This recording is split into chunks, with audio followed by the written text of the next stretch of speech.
Bonjour à tous. Aujourd'hui, une nouvelle vidéo sur le thème des révisions de brevet où nous allons voir ensemble comment résoudre l'exercice de programme de calcul qui est sorti en Amérique du Nord cette année au brevet 2024. Donc je vous mets juste ici l'énoncé. Donc moi j'ai recopié le schéma pour l'avoir tout le temps directement ici pour vous montrer. Mais après je vais effacer les questions et je vais les lire au fur et à mesure. Je les ferai juste réapparaître quand on lira la question suivante. Donc voici l'énoncé. Donc nous avons ici un programme de calcul où nous avons un nombre choisi au départ.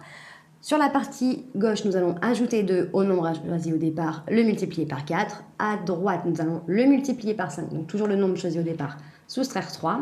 Et une fois que nous avons nos deux résultats, on va les multiplier ensemble et ça donnera le résultat obtenu à l'arrivée, donc à la suite de ces calculs.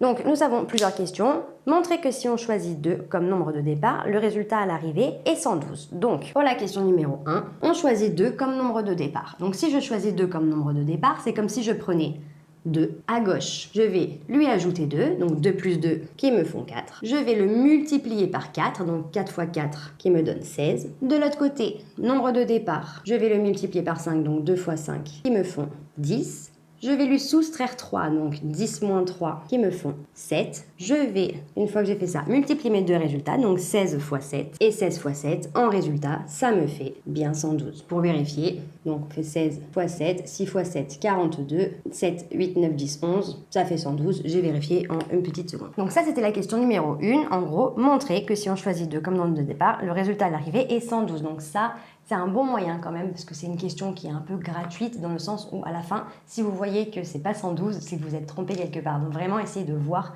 à la fin, si c'est bon, c'est cool. Si c'est pas bon, du coup, vous pouvez essayer de rechercher pourquoi est-ce que vous êtes trompé. Donc vraiment partir à chaque fois, faire vos étapes de calcul, comme ça c'est le mieux. Question 2, quel est le résultat obtenu à l'arrivée quand on choisit moins 3 comme nombre de départ? On va faire exactement la même chose.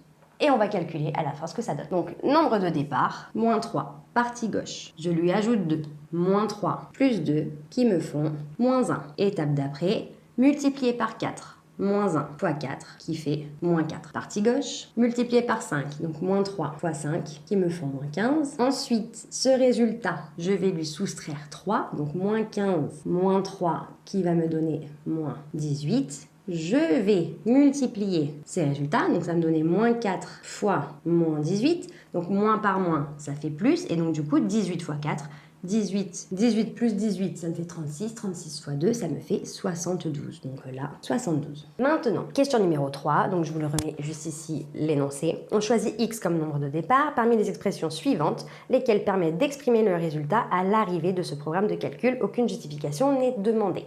Donc on a expression A, x plus 2 fois 4, facteur de x fois 5, moins 3. Expression B, 4x plus 2, facteur de 5x moins 3. Expression C, 4x plus 8, facteur de 5x moins 3. Et expression D, x plus 2 fois 4 fois 5x moins 3. Donc, ce que je vous conseille de faire, en fait, c'est tout simplement de refaire exactement la même chose avec x en nombre de départ et à la fin de voir qu'est-ce qui colle le plus avec ce que vous avez trouvé, tout simplement. Donc, question 3. On choisit x comme nombre de départ. Donc si je prends x, à gauche, je vais lui ajouter 2. Donc ça va me donner x plus 2. Ensuite, je vais multiplier par 4. Donc si je multiplie par 4, je multiplie par 4 l'intégralité de x plus 2. Donc en fait, 4 facteur de x plus 2, ou, parce que je ne sais pas exactement à quoi est-ce que je vais avoir besoin, 4 fois x. 4x plus 4 fois 2, 8. Donc déjà, je marque forme factorisée, forme développée. On ne sait jamais. Celle d'après, on vous dit multiplier x par 5. Donc ça me fait x fois 5, forme réduite, 5x. Soustraire 3, on va avoir 5x moins 3 ou 5 fois x moins 3, c'est la même chose. Et là, je vais avoir la multiplication des deux résultats qui va me donner soit 4x plus 8 facteur de 5x moins 3, ou alors je peux avoir aussi 4 facteur de x plus 2, facteur de, du coup 5 fois x. Maintenant que j'ai les écritures, je vais pouvoir essayer de faire en fonction de ça. Remettons du coup les solutions proposées. La première, expression A, on a x plus 2 fois 4, facteur de 5 fois x fois 5 moins 3. Donc le x fois 5 moins 3, je le retrouve ici. C'est 5 fois x ou x fois 5, c'est la même chose. Donc là, je le retrouve ici.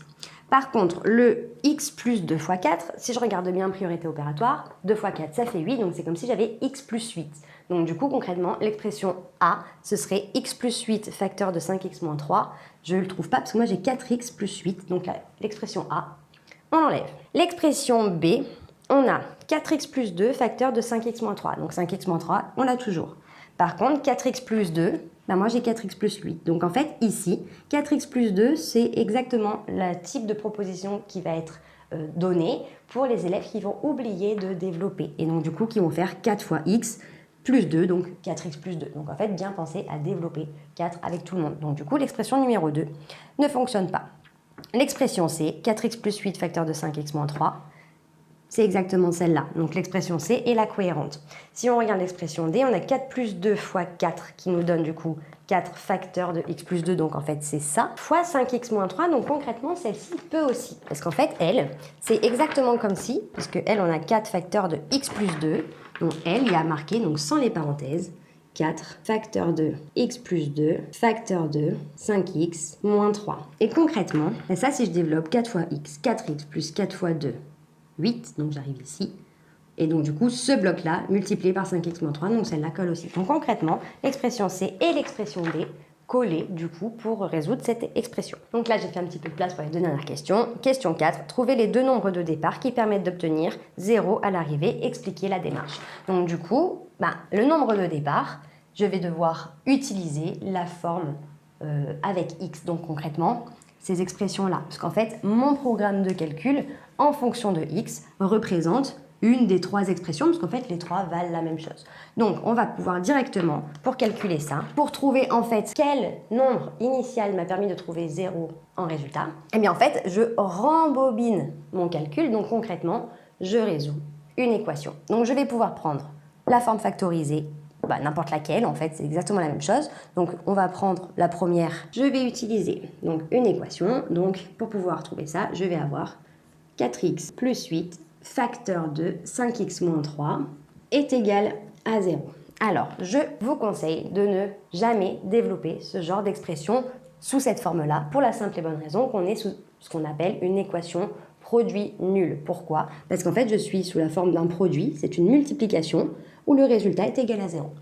Si dans une multiplication, le résultat est égal à 0, automatiquement, c'est qu'un des deux facteurs est nul. Donc concrètement, j'ai deux possibilités, vu que j'ai deux facteurs et que chacun possède une valeur de x, et bien du coup, j'ai deux facteurs possibles qui peuvent faire 0. Donc concrètement, si a fois b égale à 0, a égale à 0 ou b égale à 0.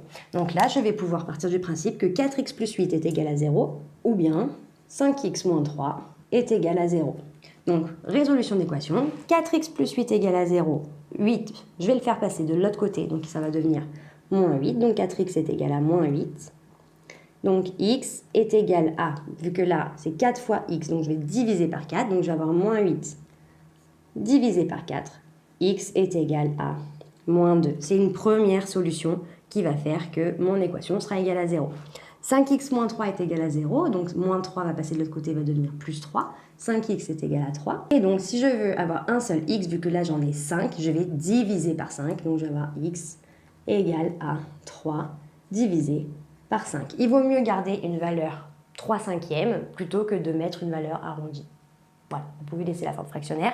Donc, à la fin, vous mettez votre S de solutions et vous listez dans l'ordre du plus petit au plus grand vos solutions. Donc les solutions sont moins 2, point virgule et 3/5. Il y a deux solutions qui font que mon résultat à la fin donne 0. Dernière question, développer et réduire l'expression B. Donc l'expression B, c'est celle qu'il y a juste ici, donc je la recopie. Ça va être 4x plus 2 facteur de 5x moins 3, ça c'est l'expression B, et on nous demande de la développer. Donc, B est égal à 4x fois 5x, donc 4 fois 5, ça fait 20, x fois x au carré, plus 4x fois moins 3, ça me fait moins 12x, donc là ça fait moins 12x, plus 2 fois 5x, 10x, plus 2 fois moins 3 qui me font moins 6. Donc là j'ai développé, je vais pouvoir réduire. 20x au carré, il est tout seul, je le réécris. Moins 12x plus 10x, moins 12 plus 10, ça me fait moins 2x, plus moins 6, moins 6. Donc voilà, j'espère que cette vidéo t'a plu, t'a permis de mieux comprendre comment résoudre un exercice type sur les programmes de calcul. Si tu as la moindre question, n'hésite pas à me la noter en commentaire, je me ferai un plaisir de t'y répondre. Pour nous rejoindre, si ce n'est pas déjà fait sur YouTube, il te suffit d'activer la petite cloche et sur Internet et les différents réseaux sociaux. Nous sommes sur Facebook, Instagram et sur Snapchat. On te met tout en barre d'infos pour que tu ne rates aucune information. Et d'ici une très prochaine vidéo, je te dis à très bientôt. Salut!